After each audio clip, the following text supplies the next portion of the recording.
Hey guys, Jen Graves here. So we're still continuing on our thing with No Longer Human. We just did chapter 1 not that long ago. We're doing chapter 2 now. Um, really good series. I really enjoy it. So moving on to chapter 2. It starts out with one of the pictures that our publisher guy got to see at the beginning, of the kid sitting in his school uniform, tying everything, and sitting in a chair like he's a boss or whatever. So in the last chapter, we knew he was basically like 17 because he said he'd been playing a fool for the last 17 years. And somewhere in there, we had his birthday, I believe. No, we had his friend's birthday.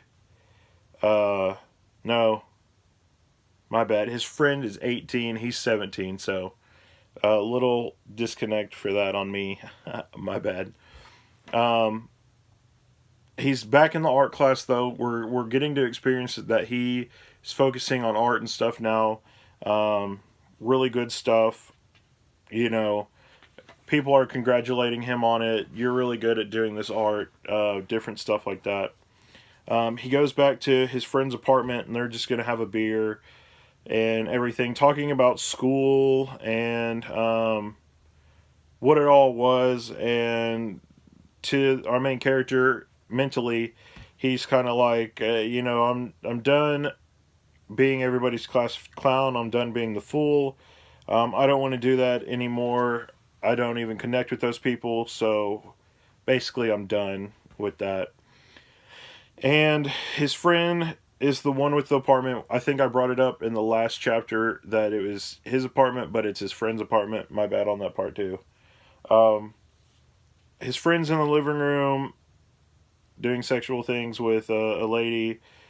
He's in the bedroom with a lady. Um, doing different stuff. Not the same girl that we saw before. She gave him his number. He threw it away, so he doesn't have any contact with her anymore. Um, and then you find out that this girl is supposedly supposed to be a college girl, and basically she just dresses that way. She's actually younger than our main character, being 17. She's 16. Um,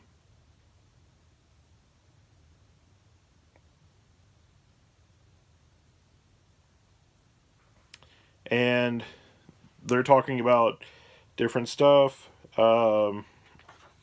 protection, um, all that. And he gets a vision of himself over in like a corner of the room that, man, this girl's gonna really fall for you. She's gonna love you.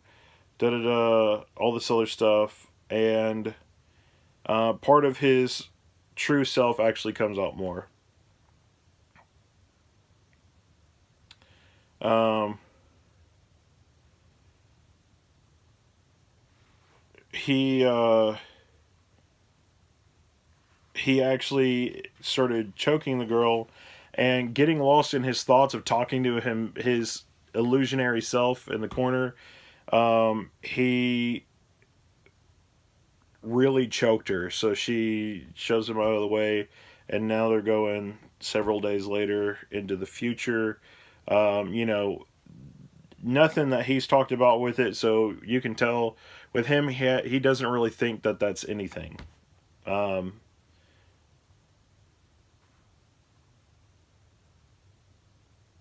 but one of the girls, I guess, invited his friend to like a political gathering, and they're kind of having a pep talk of how you can inherit the world and different stuff through scenarios and being prepared for war and all this other stuff.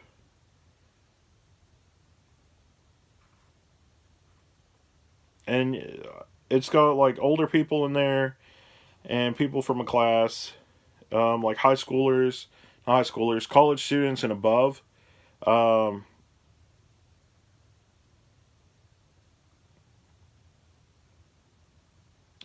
and our main character kind of brings up about the economy and how basically it was shallow and they should America should pay them back for all the stuff that happened before, uh, saying that they're basically America's dogs and they're the underdogs, and that how they were used, different stuff like that. And the guy that was actually speaking before actually pulls him aside and tells him, "You're one of us. You understand what it is." Um, Kind of like he was recruiting for it.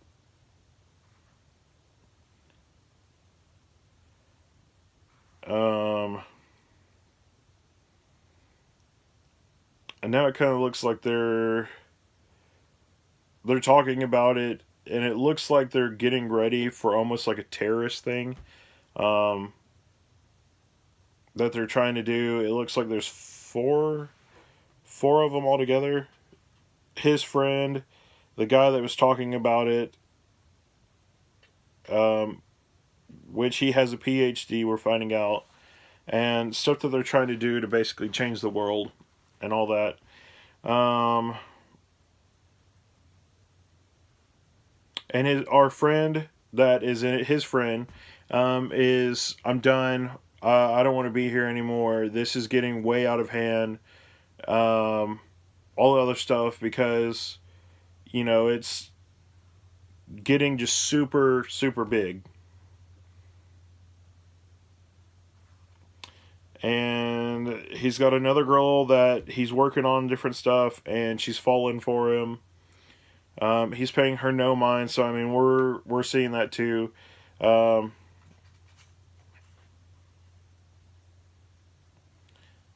and then he says, and I really like this. It says, "It puts me at ease to see social misfits and the lawless. In fact, it makes me feel so kind-hearted. It's intoxicating, because everybody is getting together here um, for those more terrorist acts and different stuff like that, trying to do something, to take down their government, state, and you know different stuff like that." Um, let's see.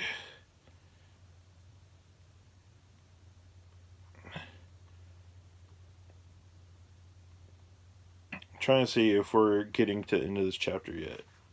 Which we are. We got like 5 pages left. And the scene that they have kind of reminds me um,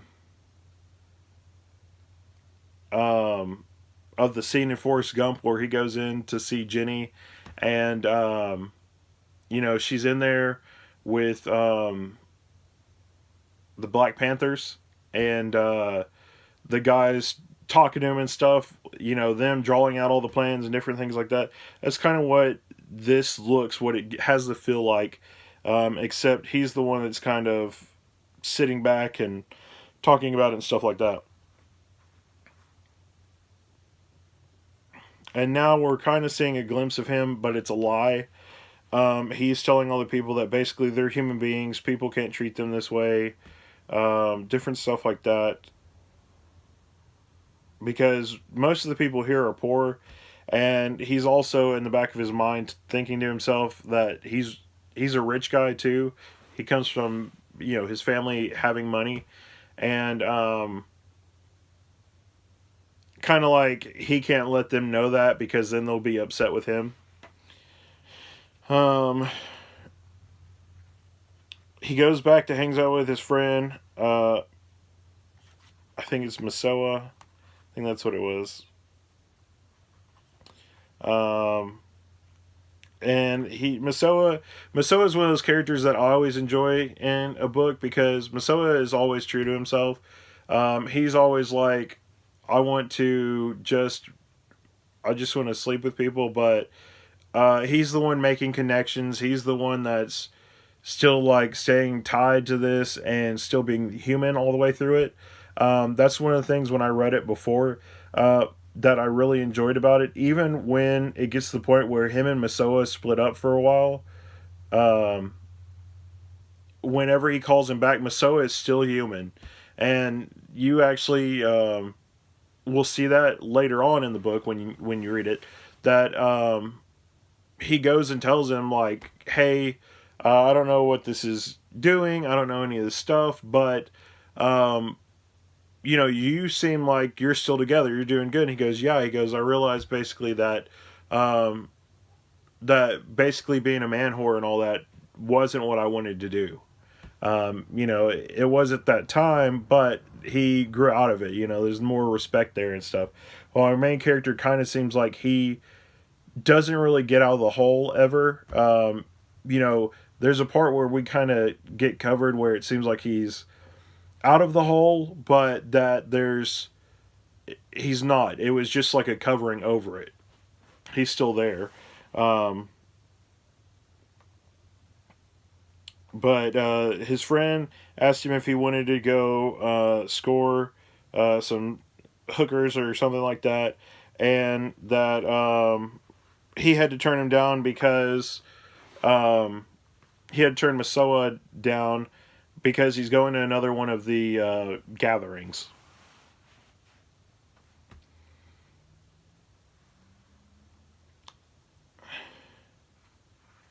So I mean, we're kind of seeing the whole thing of that.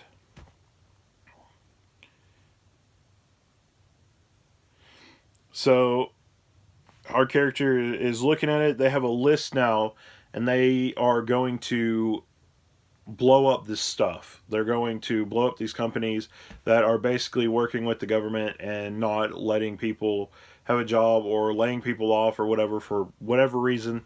They didn't really go into that part just yet. Um,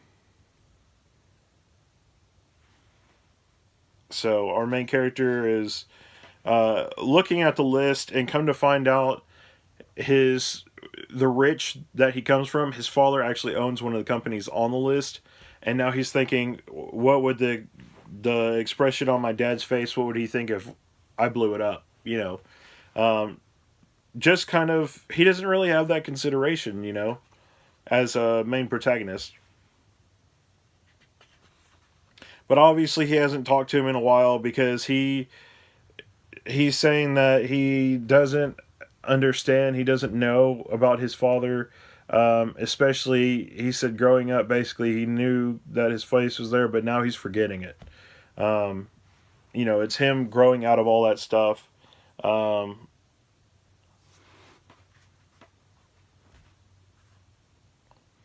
and we kind of get to know the craziness of our character because he's reliving ideas and stuff in his past, and it's him faking it. It's him smiling about presents and him acting like he enjoys food and stuff. All that stuff from chapter one when he was basically a puppet. And now that he was getting close to his birthday of getting out of being 17, turning 18, um, all the stuff that's there is now coming back of, I'm not a puppet anymore. I don't have to be this way.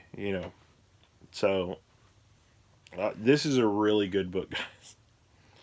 Skimming over it, I'm like, I think I want to read this again, but I'm like, and he painted a scene of himself, of him sitting there dressed up all nice, but he's a mannequin. There's strings attached to him. He's being used, and stuff like that.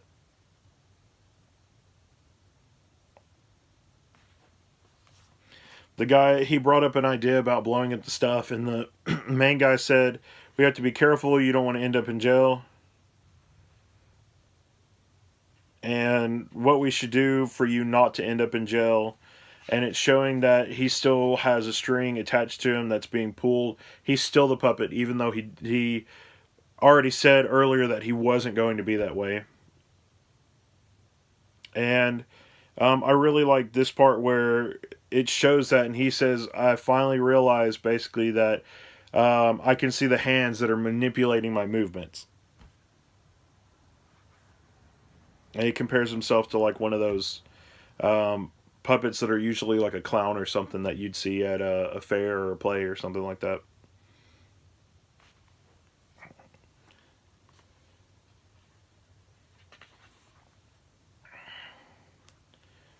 and now we're finding out more. He drew a picture, and sometimes reading it, he'll see a face, and it'll kind of be ghastly or ghostly, or like a ghoul or something. And below the neck, you can tell that it's they have a suit and clothes and stuff. You can tell that it's somebody that he knows or somebody that he's seen, but then the face gets all like he can't see it, it's distorted. So kind of part of that stuff of us knowing that now he's like a kind of like a psychopath. Um, you know,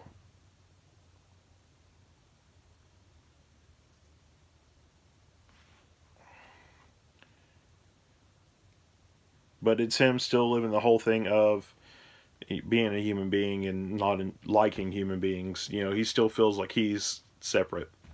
Um, and then last part, real quick, we're on that last page. It says, being outside the law, there was something vaguely vaguely pleasurable about it. If anything, it put me at ease.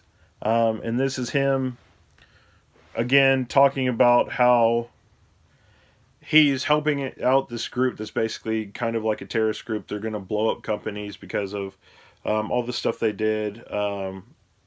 And he's being outside the law with it, you know, basically. Um, and he's getting off on it. He's having the pleasure from it. He's enjoying that this is something that's different. It's not a normal human act, you know, and that it's putting him at ease because it's different. It's something that people don't do every day. Something that is fun and enjoyable, different stuff like that. So, but that is the end of chapter 2. We are finally, you know, we're about halfway through the book now. Um, that is him knowing that he is totally becoming a different person, and that now relying on this group is him, um, well, semi relying on the group is him doing something that is inhuman, something that isn't human, because um, they're doing this, and him finally realizing the whole thing, that even though he is still in his current state and thinking that he got away from being the marionette and a clown and stuff, that those are still there. Those are still ties. They had one page that was solid black and there was just a white line that was going to it, and it alluded that that was one string that still was attached to him.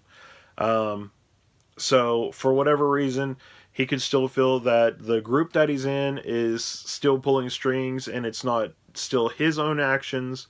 Um, Different stuff like that. I mean, it is just, this is a great book, especially getting into human psyche and different stuff like that, because it's taking part of the bad stuff that is out there.